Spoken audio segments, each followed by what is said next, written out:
All right, hey, good Thursday morning to you.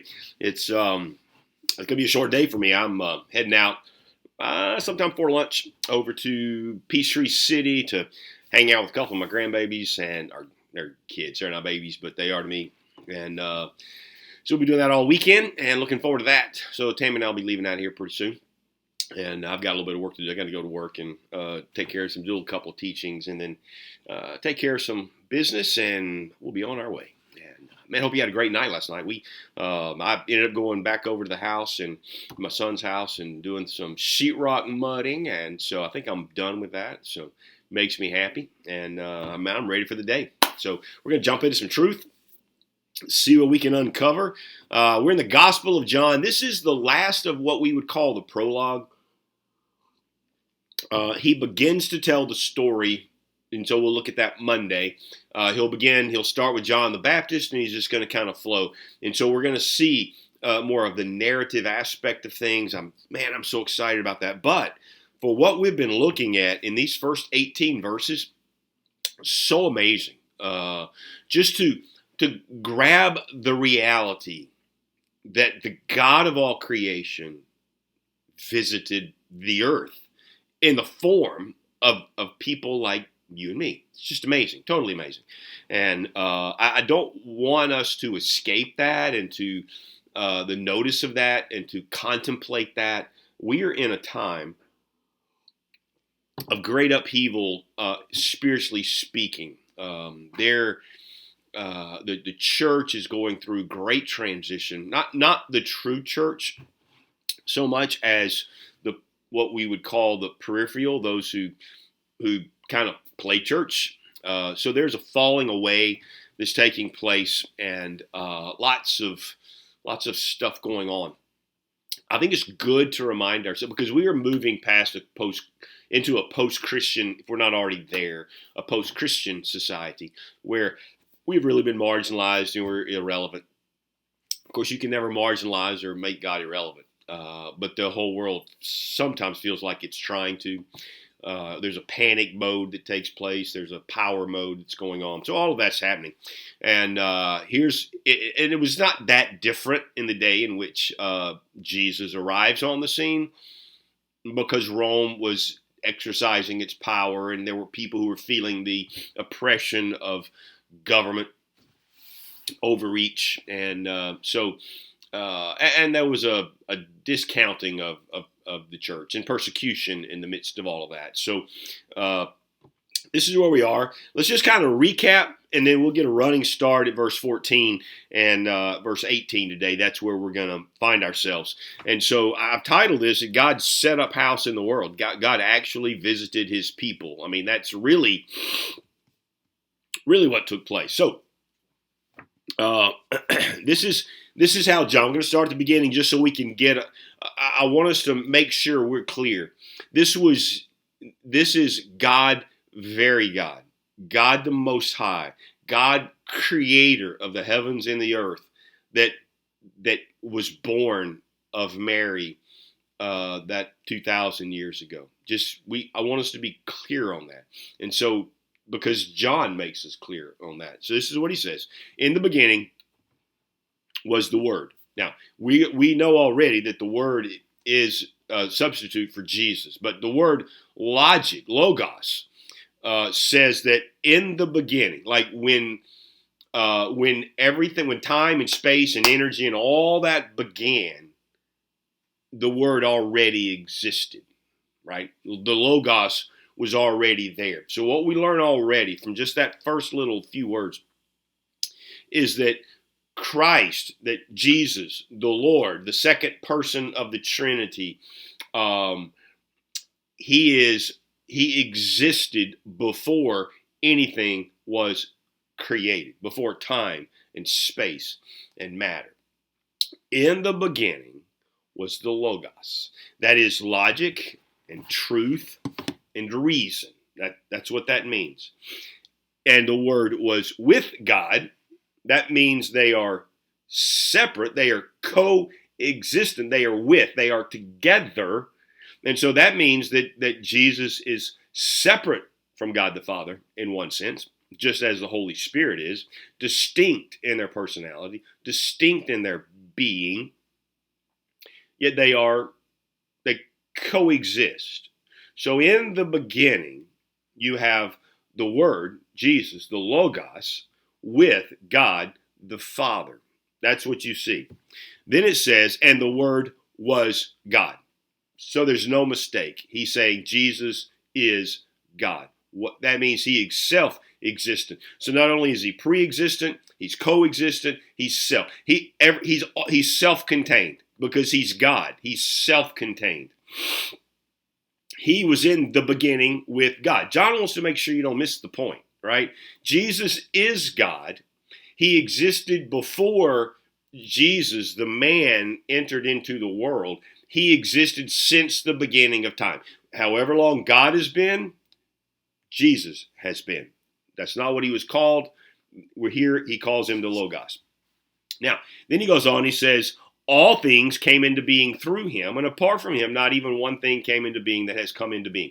There is nothing that you look at that wasn't created by Jesus, by the Logos, right? In all things came into being through him. Every animal, every plant, every star, every molecule, everything came into being through him. And nothing didn't come into being through him. It's a redundant statement to make sure that you and me understand that in him was everything. In him was life. Now, that's the word zoe as opposed to bios. Bios is natural. In him was what he created, so in him was already the bios. But that is the biology, the physical aspect of everything. But also life, the animated aspect of things, right? So he is all of that. Zoology, biology, all of that wrapped together. In him was life. This is what he says. In him was life. And the life was the light of man. Same as he said the word was with God. That is that it is equal, right? Life equals the light of mankind. It's the only way we know anything is through the light of the glory of God, right? Through himself. So light makes all things visible. We looked at that, right? Darkness cannot overtake it, where your Bible may say grasp it or mine does, and darkness did not grasp, like it couldn't comprehend. That is true, but that's not what the force of this text is saying. The force of the text is saying that it couldn't grasp. It's probably not a bad word, but it means to grasp, to put down, right? To overtake. So darkness couldn't overtake, couldn't overpower, right? And that harkens to, and the gates of Hades will not prevail against it. So that's where we are. Now, without light, you and I are left with no logic. There was no reason. Nothing makes sense. There's no logic. There's no life. And there's no light. We're left with earthly wisdom, fleshly living in the flesh, right? Galatians 5, and what that looks like. Now, he enlightens. That's what he says. He enlightens, photizo, right? He makes things evident. Let's get back to it. He says, and a man came, one sent from John, verse 6. He came as a witness to testify about the light that coming into the world enlightens every person, right? So when you have an encounter with Jesus, everything is revealed. All things are made evident. All things are made clear. That's why you will hear people like Peter say, woe is me, I'm a man of unclean spirit. That's why John the Baptist, when he comes into the water, oh no, listen, we should be switching places here, right? Because in his presence, everything is revealed. And to those who want to harden it, they harden it. And that's what happened to the people that he came to, the majority of them.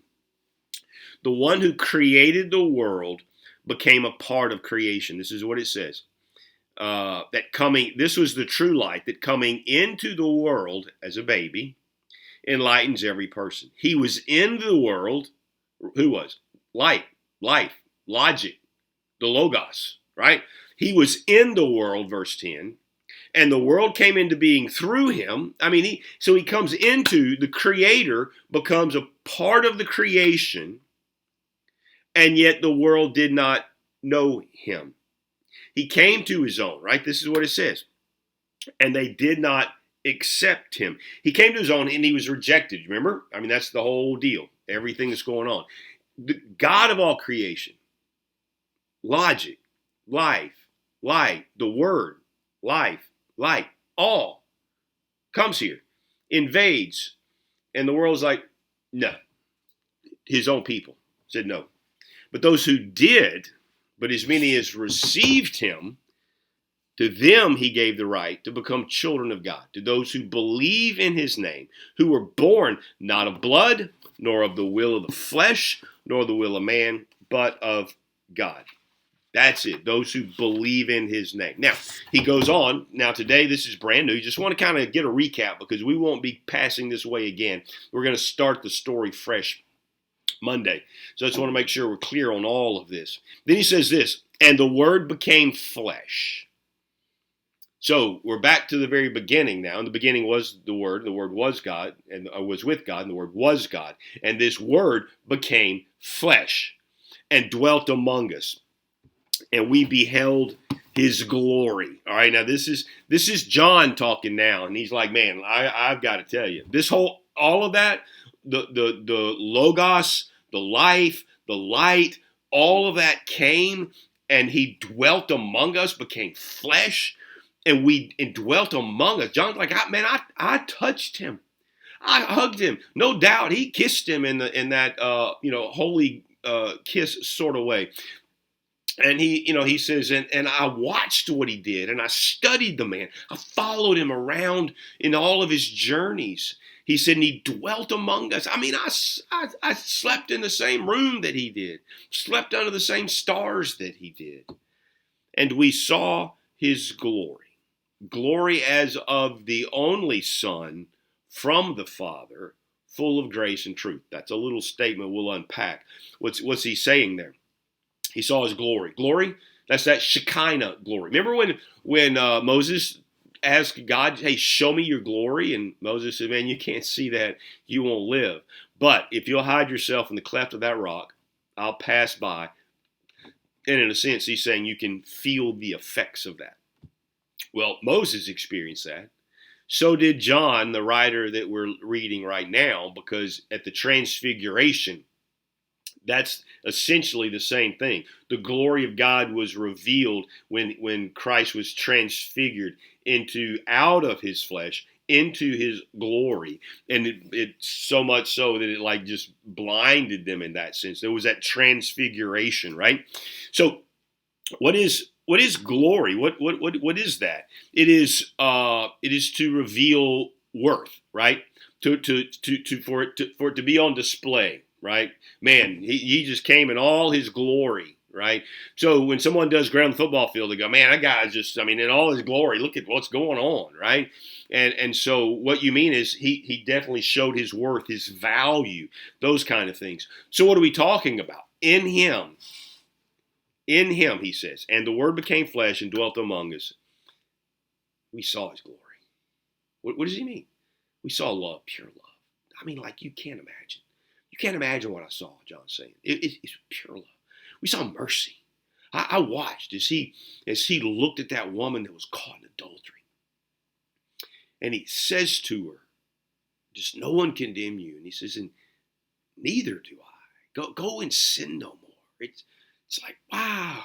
We saw his wisdom. I mean, these Pharisees would interact, and his glory was on display, and his wisdom, and we watched as he confounded them and frustrated them, and his knowledge was beyond. He knew the scriptures better than they did because he was the Logos.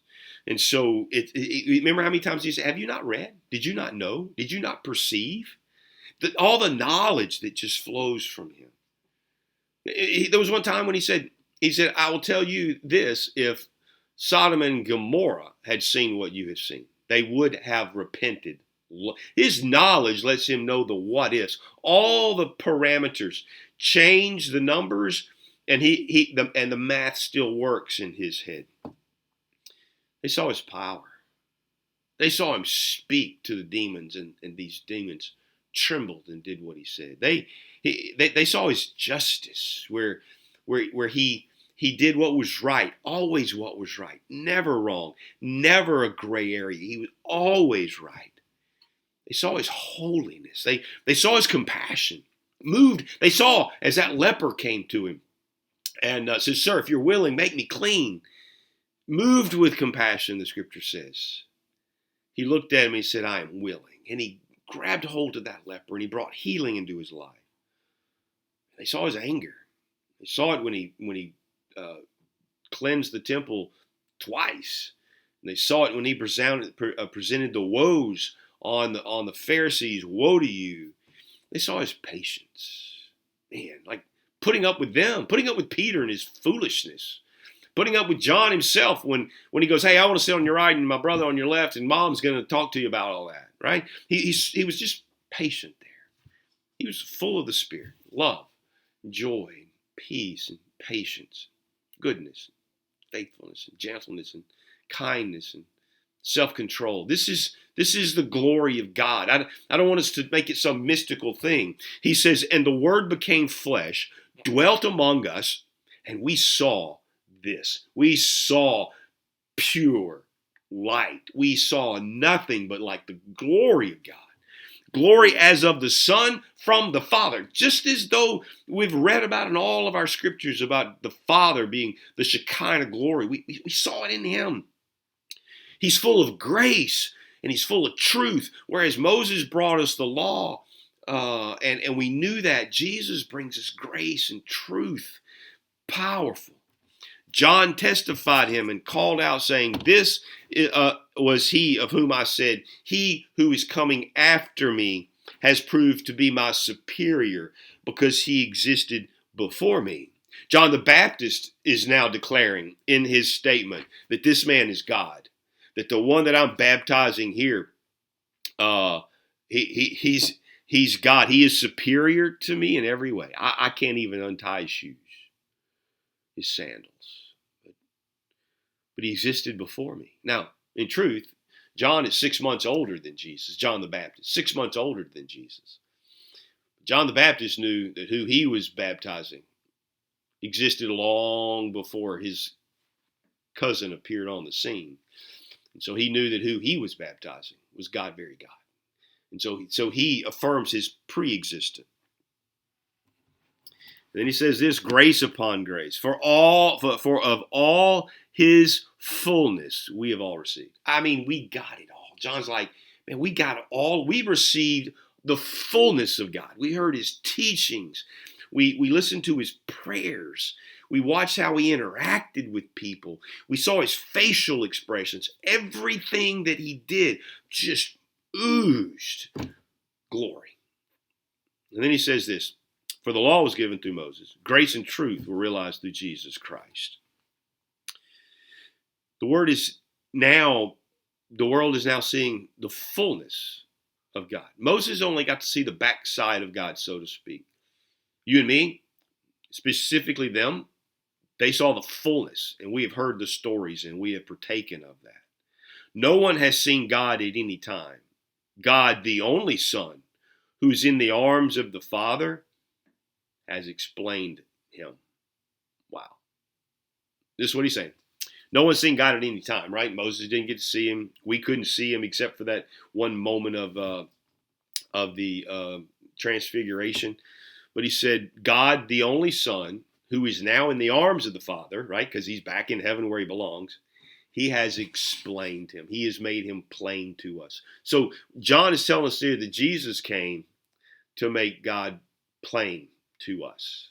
So that's why he says, if you've seen me, you've seen the Father, right? So God's glory is on display through him. The very Shekinah glory is on display through the Word made flesh. God's grace was dispensed through this Word made flesh. For of grace and truth we have fully received. We've received this grace. God dispensed grace through the Word became flesh. And then this word became flesh, demonstrated him, explained him, defined him. This is who we're studying. The gospel is all about that. And this is who we're studying. God lived among us. Man, I can't wait to share the story with you as we begin the journey Monday. Lord willing, we'll see you then. Have a great weekend. Until then, Lord bless.